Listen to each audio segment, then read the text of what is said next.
Hello friends, இன்றைக்கி என்னுடைய சுவையான சமையலை பார்ப்போமா? முதல்ல நம்ம கேரளா மட்டை அரிசி எவ்வளோ சூப்பராக பொங்கிட்டு பாருங்க.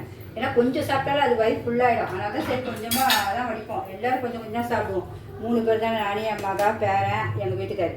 அப்புறம் அடுத்தது சுவையான காரக்குழம்பு. என்ன வச்சேன்னா பலா, அன்றைக்கி ஒருத்தர் எங்களுக்கு எதிராக பலா கொடுத்தாங்கன்னு சொன்னால அதோடைய கொட்டையை வச்சு பலா கொட்டை, அப்புறம் முருங்கைக்காய், கத்திரிக்காய் எல்லாம் போட்டு சூப்பராக ஒரு காரக்குழம்பு, நல்லா வத்தக்குழம்பு.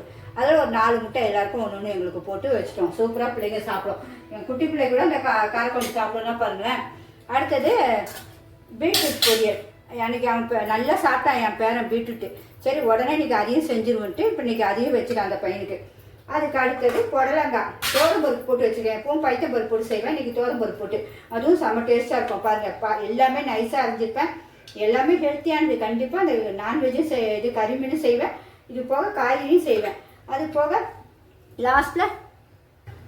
லாஸ்ட்டில் சுவையான டிராகன் ஃப்ரூட் என் பேரனுக்கு ரொம்ப பிடிக்குமா, சரி அதை வாங்கிட்டேன். அப்புறம் என் பொண்ணுக்கு பைனாப்பிள் 2 துண்டு போதுமாமே, அதுக்கு மேலே வேண்டாம். அதனால் இதெல்லாம் சிம்பிளான சமையல், ஆரோக்கியமான சமையல். பிடிச்சிட்டா கண்டிப்பாக எல்லோரும் லைக் பண்ணுங்கள்.